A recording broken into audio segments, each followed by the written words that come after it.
ಒಂದು ವರ್ಷ ಕೇವಲ 365 ದಿನ. ಆದ್ರೆ ಕೆಲವರ ಜೀವನದಲ್ಲಿ ಆ 365 ದಿನಗಳು ಒಂದು ಯುಗದಷ್ಟು ಬದಲಾವಣೆ ತರ್ತವೆ. ನಮಸ್ಕಾರ, ಇದು ಚಂದು ಧೋನಿ ಪಾಡ್ಕಾಸ್ಟ್. ಇವತ್ತು ನಾವು ಮಾತನಾಡೋದು ಒಂದು ಹುಡುಗಿಯ ಬಗ್ಗೆ. 23ರ ಹರೆಯದ ವಯಸ್ಸು, ಅವಳ ಕೈಯಲ್ಲಿ MBA ಇಲ್ಲ, ರಾಜಕೀಯ ಬ್ಯಾಕ್ಗ್ರೌಂಡ್ ಕೂಡ ಇಲ್ಲ. ಆದ್ರೆ ದೊಡ್ಡ ಕನಸಿದೆ. ಆ ಕನಸು 800 ಕೋಟಿ ರೂಪಾಯಿ ಮೌಲ್ಯದ ಕಂಪನಿ. ಅವಳು ಅಂಜಲಿ ಸರ್ದಾನ. ಅವಳ ಸ್ಟಾರ್ಟ್ಅಪ್ ಫ್ರಾಂಟೋ. ಅರ್ಥವೇನು ಗೊತ್ತಾ? ತಕ್ಷಣ, ಬೇಗ, ಹೀಗಲೇ. ಅವಳ ಜೀವನವೇ ಹಾಗೆ ಇದೆ.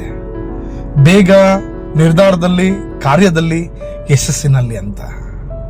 Bengaluru tech city, startup city. ಆದ್ರೆ ಒಂದು ಸಾಮಾನ್ಯ ಮನೆಗೆ ಕೇಳಿ ನೋಡಿ, ಮನೆ ಕೆಲಸಕ್ಕೆ ಯಾರನ್ನಾದ್ರೂ ಸಿಗ್ತಾರಾ ಅಂತೇಳಿ, ಅಡುಗೆ ಕೆಲಸಕ್ಕೆ ತಕ್ಷಣ ಯಾರಾದ್ರೂ ಬರ್ತಾರಾ ಅಂತೇಳಿ. ಅಲ್ಲೇ ಕತೆ ಶುರುವಾಗೋದು. ಅಂಜಲಿ ಗಮನಿಸಿದ್ದು, ಇಂಡಿಯಾದಲ್ಲಿ ಮನೆ ಸೇವೆಗಳ ಕ್ಷೇತ್ರ ತುಂಬಾನೇ ದೊಡ್ಡದು, ಆದ್ರೆ ವ್ಯವಸ್ಥೆ ಸರಿಯಾಗಿಲ್ಲ ಅಂತ. ಮನೆ ಕೆಲಸಕ್ಕೆ ಜನ ಬೇಕು, ಆದ್ರೆ ವಿಶ್ವಾಸ ಇಲ್ಲ, ಟೈಮ್ ಇಲ್ಲ, ಪ್ಲಾನೂ ಇಲ್ಲ. ಅಲ್ಲಿ ಅವಳು ಕಂಡಿದ್ದು ದೇಶದ ಸಮಸ್ಯೆ ಅಲ್ಲ, ಇದು ಒಂದು ಒಳ್ಳೆ ಅವಕಾಶ ಅಂತ ಹೇಳಿ.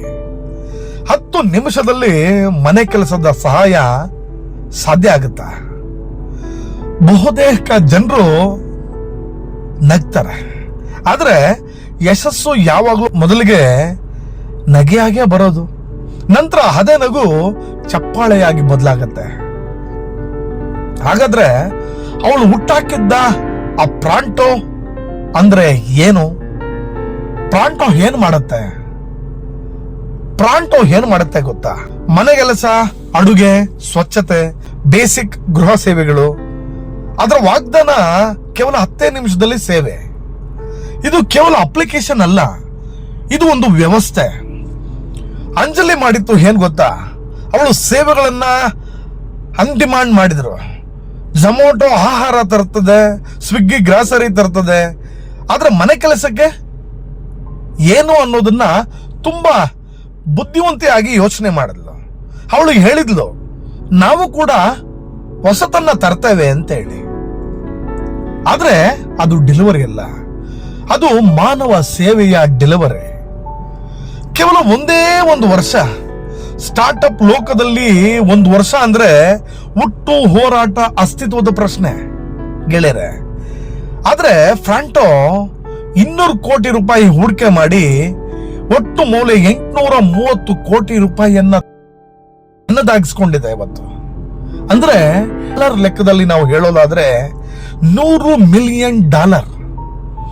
ಇದು ಹಣದ ಕತೆ ಅಲ್ಲ, ಇದು ವಿಶ್ವಾಸದ ಕತೆ. ಇನ್ವೆಸ್ಟರ್ಗಳು ಹಣ ಹಾಕೋದು ಐಡಿಯಾದ ಮೇಲೆ ಅಲ್ಲ, ವ್ಯಕ್ತಿಯ ಮೇಲಿನ ವಿಶ್ವಾಸದ ಮೇಲೆ. 23ರ ಹರೆಯದ ಹುಡುಗಿ ಇನ್ವೆಸ್ಟರ್ಗಳ ಮುಂದೆ ನಿಂತು ಹೇಳಿದ್ದಾಳೆ, ನಾನು ಮಾಡ್ತೀನಿ, ದೊಡ್ಡದನ್ನೇ ಮಾಡ್ತೀನಿ. ಆ ಮಾತನ್ನ ಕೇಳಿದಾಗ ಆ ಇನ್ವೆಸ್ಟರ್ಗಳು ತುಂಬಾ ನಂಬಿದ್ದಾರೆ. ಹಾಗಾದ್ರೆ ಇದನ್ನ ಮಾಡಿದ ಅಂಜಲಿ ಯಾರು? ಯುವ ನಾಯಕಿ, ಸ್ಪಷ್ಟ ದೃಷ್ಟಿ, ರಿಸ್ಕ್ ತೆಗೆದುಕೊಳ್ಳುವ ಧೈರ್ಯ ಇರುವಂತ ಗಟ್ಟಿಗೆತ್ತಿ. ಅವಳು ಹರ್ತಿದ್ಲು, ಇಂಡಿಯಾದ ಗೃಹ ಸೇವಾ ಕ್ಷೇತ್ರದಲ್ಲಿ ಅನೌಪಚಾರಿಕ ಉದ್ಯೋಗಿಗಳು ಲಕ್ಷಾಂತರ ಇದ್ದಾರೆ, ಅವ್ರಿಗೆ ಭದ್ರತೆ ಇಲ್ಲ, ಸ್ಥಿರ ಆದಾಯ ಇಲ್ಲ ಅಂತ ಹೇಳಿ. ಪ್ರಾಂಟೋ ಮೂಲಕ ಅವಳು ಮಾಡಿದ್ದು ಕೇವಲ ಕೆಲಸ ಮಾತ್ರ ಕೊಟ್ಟಿಲ್ಲ, ಗೌರವ ಕೊಟ್ಟಿದ್ದಾಳೆ. ಅಪ್ಲಿಕೇಶನ್ ಮೂಲಕ ಬುಕ್ ಮಾಡಿದ ಸೇವೆಗಾರರು ಟ್ರೈನಿಂಗ್ ಪಡೆದವರಾಗಿರುತ್ತಾರೆ, ಪರಿಶೀಲನೆಗೊಂಡವರಾಗಿರ್ತಾರೆ, ಸಿಸ್ಟಮ್ನ ಒಳಗಡೆ ಸೆಕ್ಯೂರ್ಡ್ ಆಗಿರ್ತಾರೆ. ಇದು ಕೇವಲ ಸ್ಟಾರ್ಟ್ಅಪ್ ಅಲ್ಲ, ಇದು ಒಂದು ಸಾಮಾಜಿಕ ಬದಲಾವಣೆ. ಫ್ರಾಂಟೋ ಈಗ ಬೆಂಗಳೂರಲ್ಲಿ ಮಾತ್ರ ಅಲ್ಲ, ಮುಂದಿನ ಗುರಿ ಮುಂಬೈ, ದೆಹಲಿ, ಹೈದರಾಬಾದ್, ಚೆನ್ನೈ. ಹೀಗೆ ಅಂಜಲಿ ಯೋಚನೆ ಏನು ಗೊತ್ತಾ? ಭಾರತದ ಪ್ರತಿಯೊಂದು ನಗರದಲ್ಲೂ 10 ನಿಮಿಷ ಗೃಹ ಸೇವೆ ಸಿಗಬೇಕು ಅನ್ನೋದು. ಅದು ಸುಲಭ ಅಲ್ಲ. Logistic, man power, quality control. ಆದ್ರೆ ಒಂದು ಬಾರಿ ಕನಸು ದೊಡ್ಡದಾದ್ರೆ ಸವಾಲುಗಳು ತುಂಬಾನೇ ಸಣ್ಣದಾಗತ್ತೆ. 23ರ ಹರೆಯದರಲ್ಲಿ ನಾವು ಏನು ಮಾಡ್ತಾ ಇದ್ದೇವೆ? ಕಾಲೇಜು, ಸ್ನೇಹಿತರು, ಸೋಷಿಯಲ್ ಮೀಡಿಯಾ. ಆದ್ರೆ ಅಂಜಲಿ ಮಾಡಿದ್ದೇನು ಗೊತ್ತಾ?